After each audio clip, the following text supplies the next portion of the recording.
ഈ സെഷനിൽ നമ്മൾ പഠിക്കുന്ന സീഡ് ആണ് കേട്ടോ. സീഡ് എന്ന് പറയുന്ന ഫെർട്ടിലൈസേഷൻ കഴിഞ്ഞ് ഒവ്യൂള് ഡെവലപ്പ് ആവുന്ന സീഡ് ആയിട്ടാണ്, അതായത് ഒവ്യൂള് മെച്ചുറായി സീഡ് ആയിട്ടാണ് മാറുന്നത്. സോ ഒവ്യൂളിന്റെ സ്ട്രക്ചർ എങ്ങനെയാന്ന് വെച്ചാൽ, see here ovular megasporangia. Ovular megasporangia, it is attached to a flatten cushion like structure called placenta in ovary with the help of a funicle. ഈ funicle ഇത് എവിടെ attach ചെയ്യുന്നത്? ഈ ഒരു റീജിയൻ നമ്മൾ ഹൈലം എന്നാണ് പറയാ കേട്ടോ. ഇവിടെ അറ്റാച്ച് ചെയ്യുന്ന ഈ റീജിയൻ നമ്മൾ ഹൈലം എന്നാ പറയാ. അതിപ്പോ ഇവിടെയാവും അറ്റാച്ച് ചെയ്യുന്നത്, ഇവിടെയാവും അറ്റാച്ച് ചെയ്യുന്നത്, ഇറ്റ് ഡിപ്പെൻഡ്സ്. ഞാനിപ്പോ വരച്ചപ്പോ ഓർത്തോട്രോപ്പസ് ടൈപ്പ് ഓഫ് ഒവ്യൂൾ വരച്ചു എന്ന് മാത്രം. ഡിഫറെന്റ് ടൈപ്സ് ഓഫ് ഒവ്യൂൾ നമ്മൾ സെക്ഷൽ റീപ്രൊഡക്ഷൻ ഇൻ ഫ്ലോറിംഗ് പ്ലാന്റ്സിൽ പഠിക്കുന്നുണ്ട് കേട്ടോ. അപ്പൊ ഞാനിവിടെ ജസ്റ്റ് ആ നെയിം പറഞ്ഞു എന്ന് മാത്രമേ ഉള്ളൂ. ഫ്യൂണിക്കിള് അറ്റാച്ച് ചെയ്യുന്നത് ഈ ഭാഗത്തായിട്ട് അറ്റാച്ച് ചെയ്ത് കഴിഞ്ഞ് കഴിഞ്ഞാൽ ആ ഫ്യൂണിക്കിള് ഒവ്യൂളിനെ ടച്ച് ചെയ്യുന്ന ആ പോർഷൻ, അതാണ് അതിന്റെ ഹൈലം എന്ന് പറയുന്നത് കേട്ടോ. എന്നിട്ട് ഈ ഹൈലത്തിൽ അറ്റാച്ച് ചെയ്ത് നിൽക്കുന്ന ഈ ഒരു ഭാഗം, അത് ആ ഒവ്യൂള് സീഡായിട്ട് മെച്ചുർ ആവുന്ന സമയത്തുണ്ടല്ലോ, ആ ഹൈലം എന്ന് പറയുന്ന ആ ഭാഗത്ത് ഒരു സ്കാർ മാർക്ക് ഉണ്ടാവും. അവിടെ ഒരു മാർക്ക് റിമെയിൻ ചെയ്യുന്നുണ്ടാവും. കാരണം എന്താന്ന് വെച്ചിട്ടുണ്ടെങ്കിൽ അവിടെ പ്ലാസന്റയിലേക്ക് ഈ ഒവ്യൂളിനെ കണക്ട് ചെയ്തേക്കുന്ന ഫ്യൂണിക്കിൾ വന്ന് അറ്റാച്ച് ചെയ്യുന്ന റീജിയൻ ആണ് ഈ പറയുന്ന ഹൈല. ആ ഹൈലത്തിലാണ്, ഹൈലം റീജിയനിലാണ് ഒരു മാർക്ക് ഉണ്ടാവും എന്ന് പറഞ്ഞത്.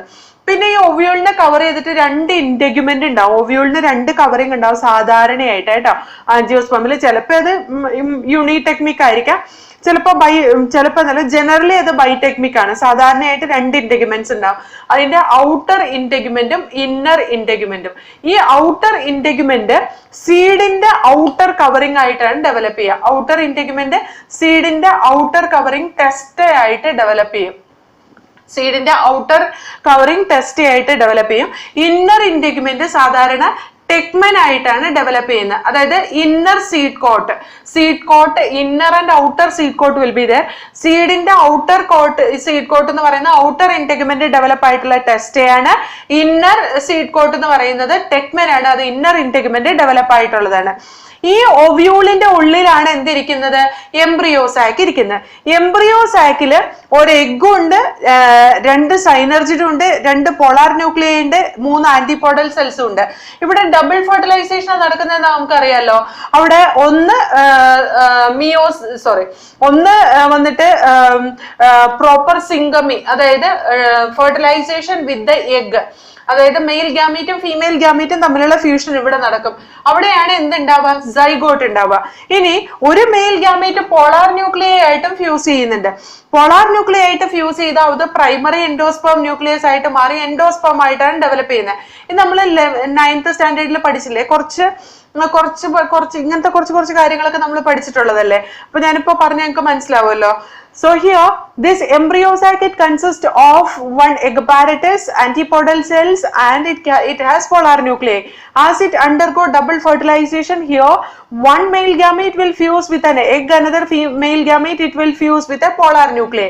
Here male gamete and female gamete egg, it produce zygote, and this polar nuclei and the male gamete, when it undergo triple fusion, it will develop as primary endosperm nucleus and it will form endosperm ആയിട്ടാണ് develop ചെയ്യുന്നത്. ഇനി ഈ zygote develop ചെയ്ത embryo ആയിട്ട് മാറും. Endosperm develop ചെയ്ത് സൈഗോട്ടിന്റെ ഡെവലപ്മെന്റിന് വേണ്ടിയിട്ടുള്ള nourishment provide ചെയ്യാണ് ചെയ്യുന്നത്. അപ്പൊ ചില സൈഡ്സിൽ ഈ എൻഡോസ്പേം അത് ഈ സൈഗോട്ട് ഡെവലപ്പ് ചെയ്ത് കഴിയുമ്പോഴത്തേക്ക് എൻഡോസ്പേം തീർന്നു പോകും. ചിലതിനകത്ത് സൈഗോട്ട് ഡെവലപ്പ് ചെയ്ത് കഴിഞ്ഞാലും എൻഡോസ്പേം റിമൈൻ ചെയ്യും കേട്ടോ. അത് നമുക്ക് ഞാൻ പറയാം. സീ ഹിയർ, ഈ എംബ്രിയോ എന്ന് പറയുന്നത് നമ്മൾ പറഞ്ഞു, ഇതിന്റെ ഉള്ളിൽ ഈ സൈഗോട്ട് ഡെവലപ്പ് ആയിട്ടാണ് എംബ്രിയോ ആയിട്ട് മാറുന്നത്. എംബ്രിയോയില് എന്തൊക്കെ ഉണ്ടാവും എന്ന് ചോദിച്ചാല്, it will be having an embryonal axis. Embryo consist of embryonal axis.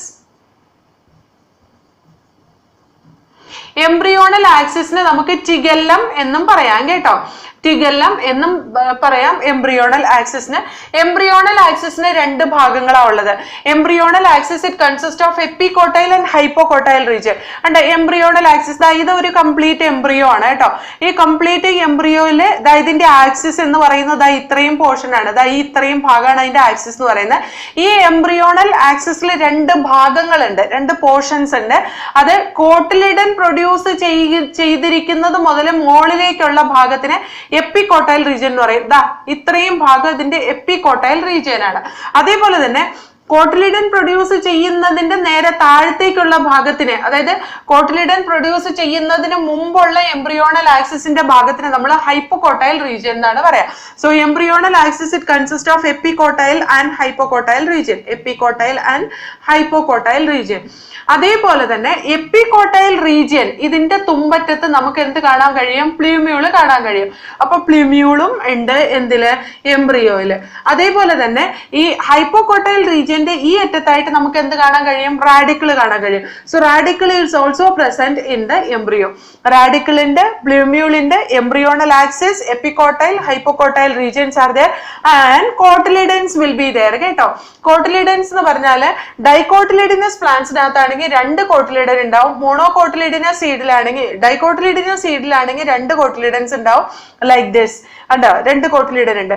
മോണോകോട്ടിലിഡിനസ് സീഡിലാണെങ്കിൽ ഒരൊറ്റ കോട്ടിലിഡനെ ഉണ്ടാവുള്ളൂ. അത് ഇതാണ്. അതിന് ഏറ്റവും കൂടുതൽ എൻഡോസ്പേം ആയിരിക്കും. കേട്ടോ, അപ്പൊ അങ്ങനെയാണ് ഒരു എംബ്രിയോന്റെ സ്ട്രക്ചർ എന്ന് പറയുന്നത്. ഇനി ഡൈകോട്ടിലിഡിനസ് സീഡിന്റെ സ്ട്രക്ചർ എങ്ങനെയാന്ന് നോക്കാം. ഇവിടെ ഡൈകോട്ടിലിഡിനസ് സീഡിന്റെ സ്ട്രക്ചർ ആണ് ഞാനിവിടെ വരച്ചു വെച്ചേക്കുന്നത്. നമ്മൾ പറയാം dicotyledonous seed it has seed coat and embryo.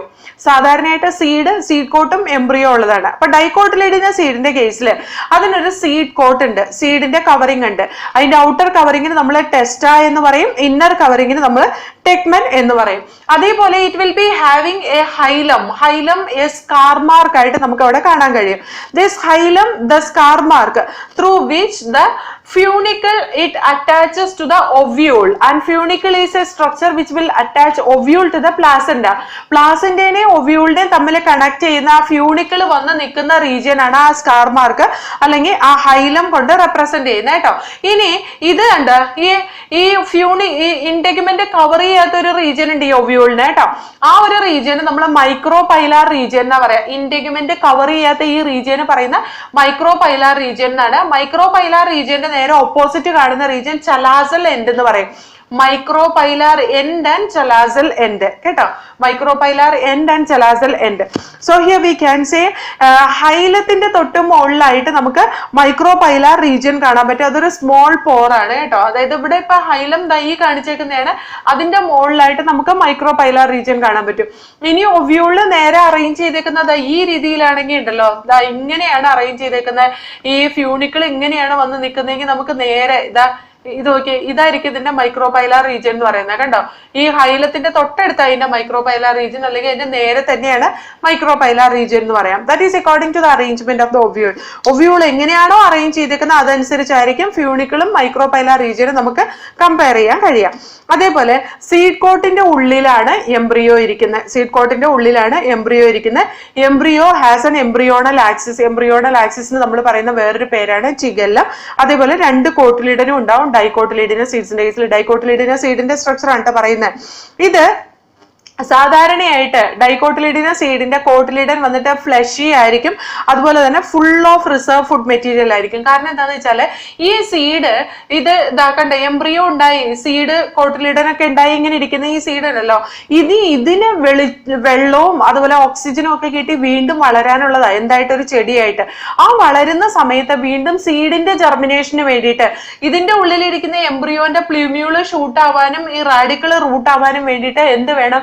Energy വേണം. ആ എനർജിക്ക് വേണ്ടിയിട്ടുള്ള ഫുഡ് പ്രൊവൈഡ് ചെയ്യുന്ന കോട്ടിലിഡൻ ആയിരിക്കും ഡൈകോട്ടിലിഡിനസ് സീഡ്സിന്റെ കേസിൽ.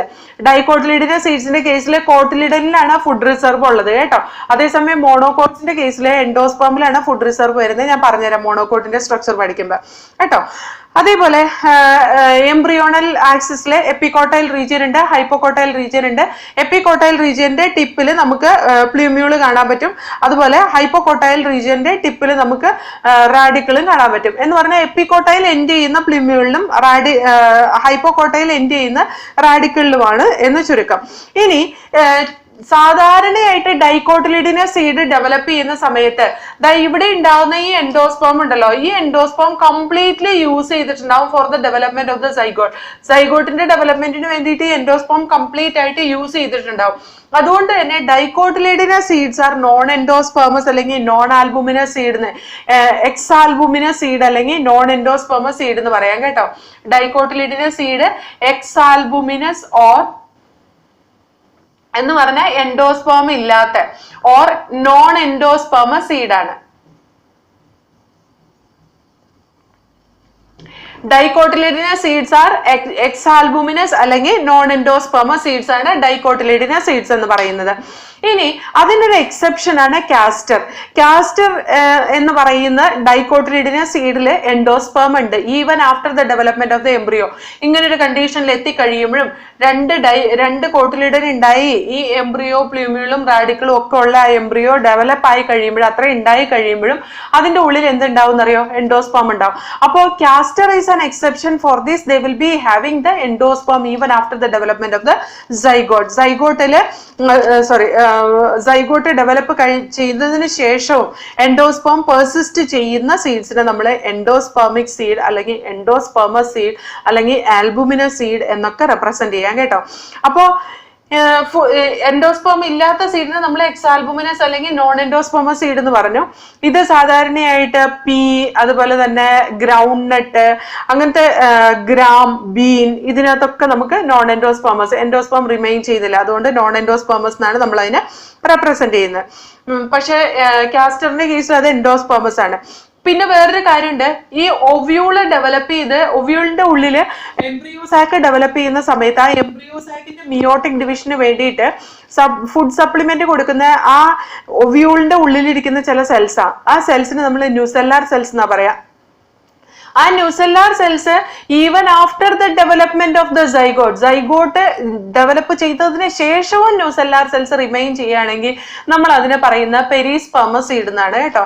അപ്പൊ നമ്മൾ ഇത് സെക്ഷൽ റീപ്രൊഡക്ഷൻ ഫ്ലോറിംഗ് പ്ലാന്റ്സ് പഠിക്കുമ്പോൾ പഠിക്കുന്നതാണ്. അതുകൊണ്ട് ഞാൻ ഒരുപാട് പറയുന്നില്ല.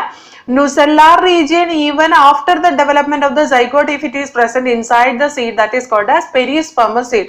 ഇനി പെരിസ്പെർമസ് സീഡ്സിന് കുറെ എക്സാമ്പിൾ ആണ്. ബ്ലാക്ക് പെപ്പർ, അതുപോലെ തന്നെ ബീറ്റ്റൂട്ട്, അതേപോലെ കാസ്റ്റർ, ഇതൊക്കെ പെരിസ്പെർമസ് സീഡിനും എക്സാമ്പിൾ ആണ് കേട്ടോ. ഇനി സീഡ് ജെർമിനേഷന് വേണ്ടിയിട്ട് പല ഫാക്ടേഴ്സും റിക്വയർഡ് ആണ്. നമുക്കറിയാം, ഇപ്പോൾ പയറിന്റെ ഒരു വിത്ത് നമ്മൾ കളക്ട് ചെയ്ത് അത് നമ്മൾ അടുപ്പിന്റെ ഒക്കെ ചുവട്ടിൽ വെച്ച് അത് ഉണങ്ങി അതിന്റെ ഡോർമൻസി ഒക്കെ കംപ്ലീറ്റ് ചെയ്ത് കുറച്ച് നാൾ കഴിഞ്ഞ് കഴിയുമ്പോൾ നമ്മൾ അതിനെടുത്ത് വെള്ളത്തിലിട്ട് കഴിഞ്ഞ് കഴിയുമ്പോൾ അതൊരു രാത്രിയും കൊണ്ട് അത് പതുക്കെ ബൾജ് ചെയ്ത് വരും. അതിന്റെ ന്യൂട്രിയൻസ്, കോട്ടിലിഡനിൽ സ്റ്റോർ ചെയ്ത് വെച്ചേക്കുന്ന ന്യൂട്രിയൻസ് ഒക്കെ പതുക്കെ ലൂസ് ആവും. ആ ന്യൂട്രിയൻസിനെ വെച്ചിട്ട് അതവിടെ റെസ്പിറേഷൻ ചെയ്യുക. എന്തിനു വേണ്ടിയിട്ട്? ആ സീഡിന്റെ ജെർമിനേഷന് വേണ്ടിയിട്ട്. നമ്മളിപ്പോ ഈ ചെറുപയറൊക്കെ മുളപ്പിക്കാനിട്ട് കഴിഞ്ഞ് കഴിഞ്ഞാൽ നമുക്ക് കാണാൻ പാടില്ലേ, ഒരു നൈറ്റ് കഴിഞ്ഞ് പിറ്റേ ദിവസം രാവിലെ ആകുമ്പോൾ വെള്ളം ഊറ്റി കഴിയുമ്പോഴത്തേക്കും പതുക്കെ അതിനകത്ത് മുള വന്നിട്ടുണ്ടാവും അല്ലെ. അപ്പൊ അതിന് വേണ്ടിയിട്ടുള്ള ATP പ്രൊഡക്ഷൻ ഈ പറയുന്ന കോട്ടിലിഡനിൽ സ്റ്റോർ ചെയ്ത് വെച്ചേക്കുന്ന ഈ ന്യൂട്രിയൻസ് റെസ്പിറേഷൻ നടന്നിട്ടാണ് കേട്ടോ. അതിനുശേഷം നമ്മൾ വീണ്ടും അതിന് ഇലയൊക്കെ വന്ന് നന്നായി വളർന്നു വരണമെങ്കിൽ നമ്മൾ അത് സോയിലിൽ വെക്കണം. സോയിലിൽ വെക്കുമ്പോൾ ആക്യുറേറ്റ് ടെമ്പറേച്ചറും അതുപോലെ ഓക്സിജനും വാട്ടറും ഒക്കെ റിക്വയർഡ് ആണ് കേട്ടോ. ഏകദേശം 25 to 30 ഡിഗ്രി സെൽഷ്യസ് ടെമ്പറേച്ചർ ഒക്കെ വേണം സീഡ് ജെർമിനേഷന് വേണ്ടിയിട്ട്. സീഡ് ജെർമിനേഷൻ രണ്ട് തരത്തിലുണ്ട് കേട്ടോ. ഒന്ന് എപ്പിഗിയൽ ജെർമിനേഷനും ഒന്ന് ഹൈപ്പോഗിയൽ ജെർമിനേഷനും. എപ്പിഗിയൽ ജെർമിനേഷൻ ആൻഡ് ഹൈപ്പോഗിയൽ ജെർമിനേഷൻ. ഈ എപ്പിഗിയൽ ജെർമിനേഷൻ നടക്കുന്ന എപ്പോഴാണെന്നറിയോ? ഈ ഹൈപ്പോകോട്ടൈൽ റീജിയൻ പെട്ടെന്ന് അങ്ങോട്ട് നീണ്ടു പോവാ. അതായത് ഒരു സീഡിന്റെ ഹൈപ്പോകോട്ടൈൽ റീജിയൻ പെട്ടെന്ന് അങ്ങോട്ട് എലോങ്ങേറ്റ് ചെയ്ത് കഴിയുമ്പോൾ എന്ത് പറ്റുന്നറിയോ? അതിന്റെ ആ കോട്ടിലിഡനെ മേലേക്ക് തള്ളും, സോയിലിന്റെ പുറത്തേക്ക് തള്ളും. കോട്ടിലിഡനും ഷൂട്ടും പുറത്തേക്ക് വരും. അങ്ങനത്തെ തരത്തിലുള്ള ജെർമിനേഷനെ നമ്മൾ എപ്പിഗിയൽ ജെർമിനേഷൻ എന്ന് പറയുന്നത്.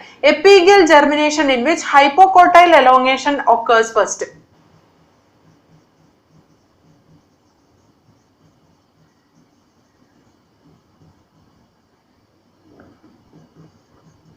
So the cotyledon will come out from the soil. Cotyledon എന്ത് ചെയ്യും? Come up from soil. അതിന് എക്സാമ്പിൾ ആണ് ടാമറിന്ത്.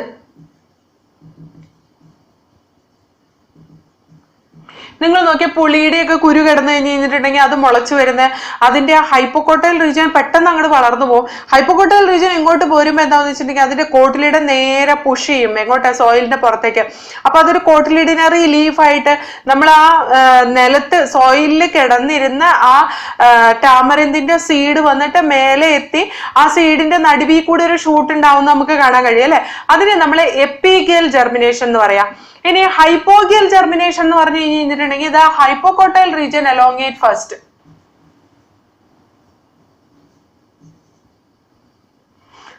എപ്പികോട്ടൈൽ റീജിയൻ ഹൈപ്പോഗിയൽ ജെർമിനേഷൻ എന്ന് പറഞ്ഞാൽ എപ്പികോട്ടൈൽ റീജിയൻ അലോങ്ങേറ്റ് ഫസ്റ്റ്.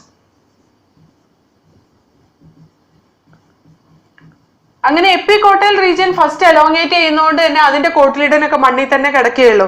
എപ്പികോട്ടൈൽ റീജിയൻ ആ ഷൂട്ടൊക്കെ പൊങ്ങിപ്പോരും, അത്രയേ ഉള്ളൂ. സാധാരണ പീ പ്ലാന്റ് നമ്മളിപ്പോ പയറ് ചെടിയൊക്കെ നട്ടു കഴിഞ്ഞ് കഴിഞ്ഞിട്ടുണ്ടെങ്കിൽ നമ്മള് ഈ പുളിയുടെയൊക്കെ കായ് ഇങ്ങനെ പൊന്തി വരുന്ന പോലെ കാണാറില്ലല്ലോ. അത് ആ മണ്ണിൽ തന്നെ കിടക്കുകയുള്ളൂ, അതിന്റെ ഷൂട്ട് മാത്രമേ പൊന്തി വരുള്ളൂ. അതിന് നമ്മൾ ഹൈപ്പോഗിയൽ ജെർമിനേഷൻ എന്താ പറയാ. അപ്പൊ എപ്പിഗിയൽ ജെർമിനേഷനും ഹൈപ്പോഗിയൽ ജെർമിനേഷനും എന്താണെന്ന് ഓർത്തിരിക്കുന്നത് നല്ലതാണ് കേട്ടോ. അത് ഞാൻ അഡീഷണൽ ആയിട്ട് പറഞ്ഞതാണ്. ഓക്കെ, ഇനി നമുക്ക് സ്ട്രക്ചർ ഓഫ് മോണോകോട്ടിലിഡിനസ് സീഡ് നോക്കാം. മോണോകോട്ടിലിഡിനസ് സീഡ് സാധാരണ എൻഡോസ്പെർമസ് സീഡാണ്. കണ്ടോ, മോണോകോട്ടിലിഡിനസ് സീഡിന്റെ ഒരു എക്സാമ്പിൾ ആണ് ഞാനിവിടെ വരച്ചു വെച്ചേക്കുന്ന മെയ്സ് ആണിത്. നമ്മുടെ ടെക്സ്റ്റ് ബുക്കിൽ കൊടുത്തേക്കുന്ന അതേ സ്ട്രക്ചർ ആണ് കേട്ടോ, മെയ്സ് ആണ്. അതേപോലെ തന്നെ ഇവിടെ അതിന്റെ ഡീറ്റെയിൽ സ്ട്രക്ചർ ആണ് ഈ കാണിച്ചിട്ടുള്ളത്. ഈ മോണോകോട്ടിലിഡിനസ് സീഡിൽ എൻഡോസ്പേം റിമെയിൻ ചെയ്യുന്നുണ്ട്. ഇതാണ് അതിന്റെ എൻഡോസ്പേം എന്ന് പറയുന്നത്. അതായത് അവിടെ ട്രിപ്പിൾ ഫ്യൂഷൻ നടക്കുമ്പോൾ പ്രൈമറി എൻഡോസ്പേം ന്യൂക്ലിയസ് എൻഡോസ്പേം ആയിട്ട് ഡെവലപ്പ് ചെയ്ത ആ എൻഡോസ്പേം സൈഗോട്ട് ഡെവലപ്പ് ചെയ്ത് എംബ്രിയോ ആയി കഴിഞ്ഞാലും എൻഡോസ്പേം റിമെയിൻ ചെയ്യും. അതിന് എൻഡോസ്പേമസീഡ്സ് എന്നാ പറയാ. മോണോകോട്ടിലിഡിനസ് കേസിൽ എൻഡോസ്പേമസ് ആണെങ്കിൽ ഡൈക്കോട്സിൽ അത് നോൺ എൻഡോസ്പേമസ് ആണ് കേട്ടോ. മോണോകോട്ടിലിഡിനസ് സീഡിൽ എൻഡോസ്പേം ഇല്ലാത്ത ഓർക്കിഡിന്റെ കേസിൽ എൻഡോസ്പേമിക് സീഡ് അല്ല. അത് ഒരു വർഷം ചോദിച്ചതാണ് കേട്ടോ. Orchid are non endospermic seed, ഒരു വർഷം ചോദിച്ചൊരു ക്വസ്റ്റ്യൻ ആണ്. ഇനി ഇതിന്റെ എക്സാമ്പിൾ ആയിട്ട് ഇവിടെ കൊടുത്തിട്ടുള്ളത് മെയ്സ് ആണ്. ഇവിടെ കൊടുത്തിട്ടുള്ളത് ഇവരുടെ സീഡ് കോട്ട് വന്ന മെംബ്രേനിയസ് സീഡ് കോട്ട് ആണ്. അതുപോലെ അത് ഫ്രൂട്ട് വോളുമായിട്ട് ഫ്യൂസ് ചെയ്താണ് കാണുന്നത്. അങ്ങനത്തെ ഫ്രൂട്ടിനെ നമ്മൾ എന്താ പറഞ്ഞത്, കാരിയോപ്സിസ് ടൈപ്പ് ഓഫ് ഫ്രൂട്ട് എന്നാണ് പറഞ്ഞത് അല്ലെ. അതിന്റെ എൻഡോസ്പേം ബൾക്കി ആയിട്ട് ഫുഡ് സ്റ്റോർ ചെയ്യുന്ന ഭാഗമാണ്. നമ്മൾ കഴിക്കുന്ന മെയ്സില് നമ്മൾ കഴിക്കുന്നത് ന്യൂട്രീഷ്യസ് ആയിട്ടുള്ള എൻഡോസ്പേം ആണ് കേട്ടോ. ആ എൻഡോസ്പേം എംബ്രിയോനിന്ന് സെപ്പറേറ്റ് ചെയ്യാൻ വേണ്ടിയിട്ട് ഇതാണ് അതിന്റെ എംബ്രിയോ പോർഷൻ എന്ന് പറയുന്നത്. ഇതാണ് അതിന്റെ എംബ്രിയോ പോർഷൻ. അതിൽ നിന്ന് സെപ്പറേറ്റ് ചെയ്യുന്നത് ഈ പ്രോട്ടീനേഷ്യസ് ലെയർ ആണ്. ഞാൻ ഇവിടെ ഷെയ്ഡ് ചെയ്തേക്കുന്ന പ്രോട്ടീനേഷ്യസ് ലെയർ ഉണ്ടല്ലോ, അതാണ് ഇതിനെ എംബ്രിയോന്ന് സെപ്പറേറ്റ് ചെയ്യുന്നത്. ആ പ്രോട്ടീനേഷ്യസ് ലെയറിന് നമ്മൾ അല്യൂറോൺ ലെയർ എന്നാണ് പറയാ. ഇവിടുത്തെ എംബ്രിയോ എന്ന് പറയുന്ന വളരെ ചെറുതാണ് കേട്ടോ. നമ്മുടെ ഡൈകോട്ടിലിഡിനസ് സീഡിന്റെ അത്രയും വലിപ്പമൊന്നുമില്ല. ഇവിടുത്തെ കോട്ടിലിഡൻ വളരെ കുഞ്ഞതാണ്. അതുകൊണ്ട് തന്നെ ഇതിന്റെ എംബ്രിയോ വളരെ ചെറുതാണ്. Embryo it is situated in a very small groove. അതായത് ഈ എൻഡോസ്പേമിന്റെ ഒരു അറ്റത്ത് ഒരു ചെറിയ ഗ്രൂവിൽ ഒരു ചെറിയ പോർഷൻ ആണ് അതിന്റെ എൻഡോസ്പേമിന്റെ എൻഡിലായിട്ടാണ് അതിന്റെ എൻഡോസ്പേം കാണുക. അതിനകത്ത് ഒരു ലാർജ് ഷീൽഡ് ഷേപ്ഡ് കോട്ടിലിഡൻ ഉണ്ട്. അതിനെ സ്ക്യൂട്ടല്ലം എന്ന് പറയും. അതിനകത്ത് വലുത്, അതായത് അതിന്റെ കോട്ടിലിഡനിൽ വലുത് ഒരു ഷീൽഡ് ഷേപ്ഡ് കോട്ടിലിഡൻ ഉണ്ട്. അതിനെ സ്ക്യൂട്ടല്ലം എന്ന് പറയാം. പിന്നെ അതിനൊരു ചെറിയ കോട്ടിലിഡൻ ഉണ്ട്, റുഡിമെന്ററി കോട്ടിലിഡൻ. ആ റുഡിമെന്ററി കോട്ടിലിഡന് നമ്മൾ പറയുന്നത് എപ്പിബ്ലാസ്റ്റ് എന്നാണ് കേട്ടോ. റുഡിമെന്ററി കോട്ടിലിഡൻ, ഒരു കുഞ്ഞു കോട്ടിലിഡൻ ഉണ്ട്. അതിന് നമ്മൾ പറയുന്നത് എപ്പിബ്ലാസ്റ്റ് എന്നാണ്. എപ്പിബ്ലാസ്റ്റ് എന്നാണ് ആ റുഡിമെന്ററി കോട്ടിലിഡൻ എന്ന് പറയുന്നത് കേട്ടോ. അതേപോലെ ഇതിന് ഈ embryo it has A short embryonal axis. This embryonal axis it ends in plumule and radicle. ആ എംബ്രിയോണൽ ആക്സിസിന്റെ എപ്പികോട്ടൈൽ റീജിയനിൽ പ്ലൂമ്യൂളും കാണാം, ഹൈപ്പോകോട്ടൈൽ റീജിയനിൽ നമുക്ക് റാഡിക്കിളും കാണാൻ പറ്റും. പ്ലൂമ്യൂളിനെ കവർ ചെയ്തിട്ട് ഒരു ഷീൽഡ് പോലത്തെ ഒരു സ്ട്രക്ചർ ഉണ്ട്. അത് നമ്മൾ സീലോപ്റ്റൈൽ എന്നാണ് പറയാ കേട്ടോ. The plumule and radicle enclosed in a sheath like structure called coleoptile and coleorhiza. Coleorhiza എന്ന് പറയുന്ന റാഡിക്കലിനെ കവർ ചെയ്തിട്ട് കാണുന്ന സ്ട്രക്ചർ ആണ് കേട്ടോ. അപ്പൊ മോണോകോട്ടിലിഡിനസ് സീഡില് ഡൈകോട്ടിലിഡിനസ് സീഡിൽ നിന്നുള്ള വ്യത്യാസം എന്താന്ന് വെച്ചാല് മോണോകോട്ടിലിഡിനസ് സീഡിലും ഉണ്ട് ടെസ്റ്റയും ടെക്മനും ഉണ്ട്.